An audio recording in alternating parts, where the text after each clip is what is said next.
यो चाहिँ हाम्रो dispatch chiller.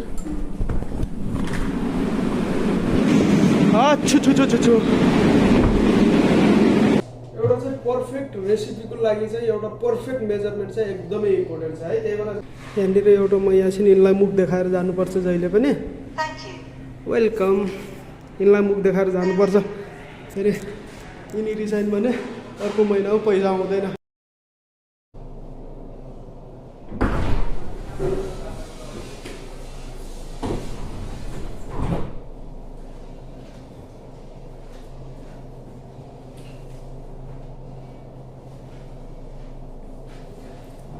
Hello, good morning, नमस्ते, स्वागत छ तपाईँहरूलाई मेरो युट्युब च्यानलमा। म चाहिँ शेफ अनु। आज चाहिँ त्यस्तो केही टपिकहरू चाहिँ छैन होइन, त्यस्तै आज चाहिँ नर्मल भ्लग टाइपको बनाऊँ भनेर। अब फर्स्टमा आएँ के अरे, अब सिफ्टमा आउने बित्तिकै पहिला सानो डकुमेन्टेसनहरूको काम गर्नुपर्ने हुन्छ। डकुमेन्टेसनहरूको काम गर्छु आज चाहिँ, ल ब्लग टाइपको। सो आज चाहिँ मसँगै काम गरौँ। मेरो दिन चाहिँ एज अ कमी सेफ मेरो ड्युटीहरू म कसरी काम गर्छु, लेट्स स्टार्ट। आज मसँगै काम गर्ने।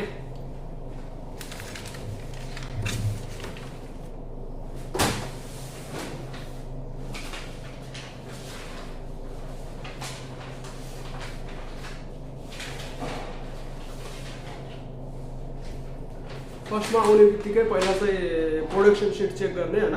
आज चाहिँ डिस्प्याच अहिले चाहिँ अर्डर हिजो नै आएको प्रोडक्सनको अर्डर आएको हुन्छ, त्यो अनुसार आज मटेरियल रेडी भएको छ कि छैन होइन। अहिले चाहिँ डिस्प्याच चिलरमा गएर चेक गर्छु अगाडिको सिपले रेडी गरेर गएको छ कि छैन प्रोडक्सन। त्यसपछि चाहिँ अनि मेरो अलग सिट आउँछ, प्रोडक्सन सिट आउँछ, त्यसअनुसार मैले चाहिँ फेरि आफ्नो अलग प्रोडक्सन गर्छु।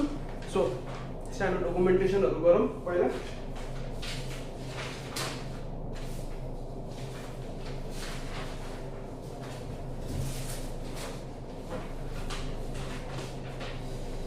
त्यसरी आउँछ। अनि अहिले चाहिँ जति पनि ओपन प्रोडक्टहरू हुन्छ, जति पनि प्रोडक्ट्सहरूको चाहिँ एक्सपायरीहरू भएको छ कि छैन, एक्सपायर भएको चिजहरू फाल्ने। अनि म चाहिँ एज अ R&D को कमी सेफ हो। म चाहिँ अहिले R&D डिपार्टमेन्टमा काम गर्छु, त्यसको चाहिँ कमी सेफ हो होइन म चाहिँ।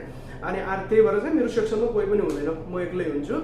अनि R&D मा चाहिँ काम गर्दाखेरि एज अ कमी सेफ होइन, हामीले चाहिँ के गर्छ भने R&D सेफहरूले नयाँ रेसिपीहरू बनाउनुहुन्छ, त्यही दिनुहुन्छ। अनि त्यो चाहिँ मैले ट्रायल गर्ने R&D सेफहरूसँग कन्सर्न गरेर हामीले चाहिँ ट्रायल गर्छौँ, नयाँ मेनुहरू फिक्स गर्छौँ। अनि आउटलेटहरूको आफ्नै सिक्रेट रेसिपी हुन्छ जुन चाहिँ अरूलाई सेयर गर्न मिल्दैन, त्यो चाहिँ एउटैले मात्र बनाउनु पर्ने हुन्छ। त्यही भएर चाहिँ त्यो चाहिँ मैले बनाउँछु। पार्कर्सको जति पनि सिक्रेट रेसिपीहरू हुन्छ आफ्नो, त्यो चाहिँ मैले बनाइरहेको छु। त्यही भएर मेरो सेक्सनमा कोही हुँदैन, म मात्रै छु। सो आज चाहिँ मेरो एज अ कमी सेफको दिनचर्या कस्तो हुन्छ, सो सँगै काम गरौँ है त। सो यो चाहिँ हाम्रो डिस्प्याच चिलर।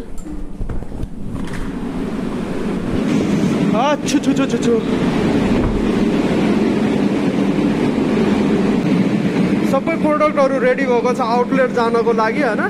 सो के प्रोडक्टहरू रेडी भएको छ त्यो चाहिँ म चेक गर्दैछु। मर्निङमा आउने बित्तिकै यसरी चाहिँ हामीले ह्यान्डओभर लिनुपर्ने हुन्छ है। सब ब्रान्ड अनुसार सब राखेको छ, सब चेक गर्नुपर्ने हुन्छ मैले। अब हामीले डिस्प्याच चिलरहरू चेक गर्दाखेरि चाहिँ हामीले ध्यान दिनुपर्ने कुराहरू के हुन्छ भन्दाखेरि, प्रोडक्सन सिटमा मेन्सन गरे अनुसारको प्रोडक्टहरू रेडी भएको छ कि छैन, र प्रोडक्सन सिटमा मेन्सन गरे अनुसारको क्वान्टिटीहरू हामीसँग एभाइलेबल छ कि छैन, त्यो सबै चेक गर्नुपर्ने हुन्छ। र साथसाथै प्रोडक्टहरूमा डेट लेबरहरू इन्डिकेट गरेको छ कि छैन, कहिले बनेको हो, कहिले एक्सपायरी हो, त्यो सम्पूर्ण चिजहरू चाहिँ हामीले चेक गर्नुपर्ने हुन्छ। यो सबै सामानहरू हामीले चेक गरिसकेपछि चाहिँ हाम्रो एउटा चेकलिस्टको डकुमेन्टेसनको काम गर्नुपर्ने हुन्छ। त्यस डकुमेन्टमा चाहिँ हामीहरूले यो सबै सामानहरू प्रोडक्सन सिटमा मेन्सन गरे अनुसारको सबै सामानहरू एभाइलेबल छ भनेर हामीले त्यो चेकलिस्टमा भर्नुपर्ने हुन्छ। र यो सबै सामानहरू रेडी एकचोटि हामीले फिक्स भइसकेपछि डिस्प्याच गर्नको लागि रेडी हुन्छ, र केही समयमै डेलिभरीको गाडीहरू आउँछ र हामीहरूले यो सामानहरू आउटलेटहरूमा डिस्प्याच गर्छौँ। डिस्प्याच चिलरमा सबै सामान चेक गरेर आइसकेपछि चाहिँ आफ्नो सेक्सनमा आएर चाहिँ जति पनि ओपन प्रोडक्टहरू छ हामीहरूले युज गरिरहेको एक्सपाइरेसनहरू सबै के कति छ सबै चेक गर्ने होइन। अनि हजुरको as per the production sheet हजुरलाई प्रोभाइड गरिएको हुन्छ। त्यो प्रोडक्सन सिट अनुसार आफूले बनाउनु पर्ने प्रोडक्टलाई चाहिने सामानहरू के छ त त्यो सबै चिजहरू चाहिँ आफूसँग कति एभाइलेबल छ र आफूले कति चाहिन्छ त्यो हिसाबले चाहिँ के गर्ने त आफ्नो इन्डेन्ट सिटमा भरेर हामीले स्टोरबाट इस्यु गराउनु पर्ने हुन्छ। हामीले स्टोर इस्यु गर्दाखेरि चाहिँ आफूलाई जति आवश्यक छ त्यति मात्रै निकाल्नु पर्ने हुन्छ। यदि आफूलाई आवश्यकताभन्दा बढी सामानहरू राख्यो भने चाहिँ स्टोरको अडिट हुँदाखेरि चाहिँ आफूलाई समस्या पर्ने हुनाले चाहिँ स्टोरमा जति सामान चाहिएको छ त्यति मात्रै निकाल्नु पर्ने हुन्छ। यो चाहिँ मेरो सेक्सन हो है। यहाँ जति पनि ससहरू हुन्छ, कोल्ड ससहरू, जति पनि ससको आइटमहरू हुन्छ त्यो चाहिँ सब मैले यही मिक्सोलोजी गर्छु। यो चाहिँ चिलर हो, चिलरको जुन चाहिँ कम्प्रेसर हो, यसले चाहिँ हावा फाल्छ है, चिसो हावा फाल्छ। सो अब यहाँ सेक्सनमा आइसकेपछि चाहिँ फर्स्टमा हामीले चाहिँ जति पनि डेट ट्यागहरू गराएको हुन्छ, जति पनि ओपन प्रोडक्टहरूको एक्सपायरीहरू सब चेक गर्ने। यसरी चाहिँ डेट लेबल गरे हुन्छ, एक्सपायरीहरू चेन्ज गर्ने हैन। त्यसपछि आफ्नो सिट अनुसार, प्रोडक्सन सिट अनुसार के चिज आफूलाई रिक्वायर सामानहरू के चाहिएको छ हैन। सो इन्डेन्ट सिट जुन चाहिँ आफ्नो रिक्वेजिसन फर्म भर्ने। सो मैले यो चाहिँ अब स्टोरमा दिँदैछु हैन, स्टोर किपरलाई दिँदैछु। अब त्यसले चाहिँ स्टोरबाट सामान निकालेर दिन्छ। यिनी सब सामानहरू स्टोरबाट सामान निकालेर उसले चाहिँ मलाई दिन्छ है त। फाइनल्ली मेरो गाडी लोड भएर आइसकेको छ। अघि नै मैले रिक्वेजिसन फर्ममा चाहिँ आफूलाई आवश्यक पर्ने सामानहरू मैले चाहिँ लेखेर दिएको थिएँ स्टोर किपरलाई। त्यही अनुसार उसले चाहिँ सामानहरू ट्रलीमा यसरी सेट गरेर दिन्छ। अब मेरो काम के रह्यो भन्दाखेरि अब आइसकेपछि सब मैले अर्डर गरे अनुसारको चाहिँ सामानहरू आएको छ कि छैन त्यो चेक गर्ने र सँगसँगै एक्सपायरी डेटहरू पनि चेक गर्नुपर्ने हुन्छ यिनी सामानहरूको। कहिलेकाहीँ चाहिँ मिस्टेकनली स्टोरमा पनि एक्सपायर आइटमहरू हुन्छ अनि कहिलेकाहीँ आफू झुकेर आफूलाई पनि पर्ने हुँदाखेरि चाहिँ त्यो सबै मेक स्योर त्यो चेक गर्नुपर्ने हुन्छ। यदि आफ्नो सेक्सनमा एक्सपायर आइटम भेट्यो भने आफूलाई समस्या भएको हुनाले चाहिँ त्यो चेक गर्नुपर्ने हुन्छ। र अब ससको त आफूलाई काम गर्नु पर्दाखेरि चाहिँ आफूलाई के चाहिन्छ तिनी सबै चिजहरू मिजा गर्नुपर्ने हुन्छ। टुल्सहरूदेखि लिएर युटेन्सिल्सहरू सबै चिजहरू चाहिँ के गर्ने त आफूले मिजा गरेर राख्ने। पछि अपरेसन गर्दाखेरि चाहिँ स्मुथली अपरेसन जाओस् भनेर चाहिँ सबै पहिला सेट गरेर राख्नुपर्ने हुन्छ। नत्र पछि फेरि सामान लिनलाई यतादेखि उता, उतादेखि यता गर्नुपर्ने हुन्छ। त्यही भएर पहिला नै सब सामानहरू सेट गर्ने अनि चाहिँ के गर्ने त आफ्नो काम स्टार्ट गर्नुपर्ने हुन्छ।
ड्रेसिङ बनाइरहेको छु मैले, फेटा ड्रेसिङ।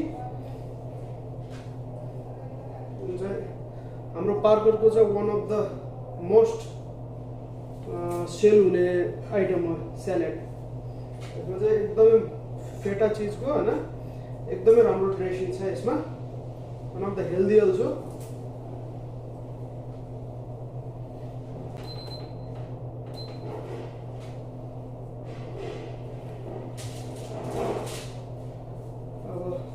कोरिएन्डर एड गरेँ, सावर क्रिम,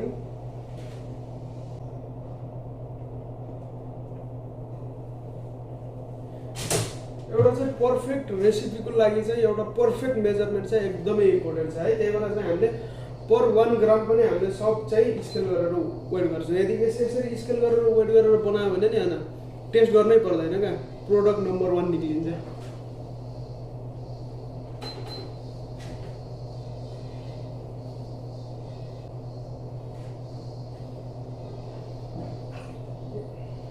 यो चाहिँ फेटा चिज भेल्फ्रेसोको फेटा चिज।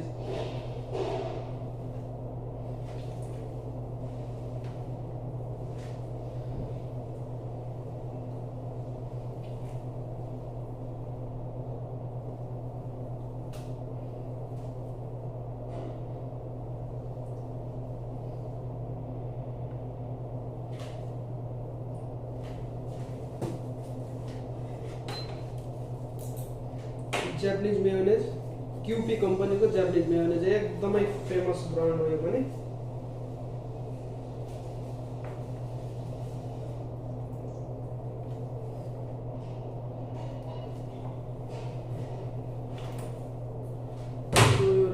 भयो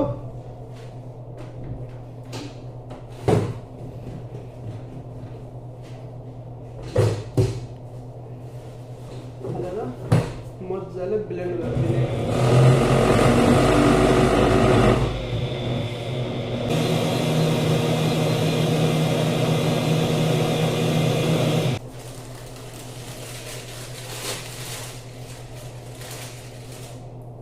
अहिले चाहिँ ब्रेक टाइम। हाम्रो अघि न साथीलाई बर्गर बनाइदियो भने थिएँ, बर्गर बनाइदिएर रहेछ ब्रेक टाइम अहिले।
सो मेरो चाहिँ क्लोजिङको टाइम भयो, त्यसैले चाहिँ जति पनि मैले आफूले ओपन गरेको प्रोडक्टहरू हुन्छ सो सबमा चाहिँ मैले डेट ट्याग लगाइसकेको छु। यदि कुनै पनि चिज हामीले ओपन प्रोडक्टहरू बनाउँदाखेरि कुनै पनि चिजहरू हामीले जस्तो यिनी बोतलहरू यिनीहरू चाहिँ सिल हामीले खोलिसकेपछि चाहिँ के गर्नुपर्छ त हामीले म्यानुअल डेट ट्याग लगाउनुपर्छ। जब चाहिँ हामीले सिल खोलिसकेपछि यिनीहरूको सेल्फ लाइफ एकदमै कम हुने हुन्छ, सेल्फ लाइफ चाहिँ कम हुन्छ, त्यही भएर चाहिँ हामीले म्यानुअल डेट ट्याग लगाउनु पर्ने हुन्छ। यसरी चाहिँ म्यानुअल डेट ट्याग लगाएर बल्ल हामीले के गर्ने त स्टोरमा राख्ने है।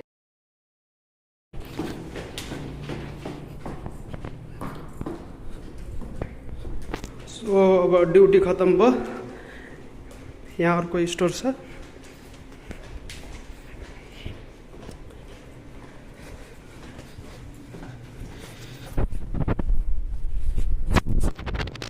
फाइनल्ली ड्युटी खत्म भयो। अब चाहिँ वालेटहरु हाल्नु पर्यो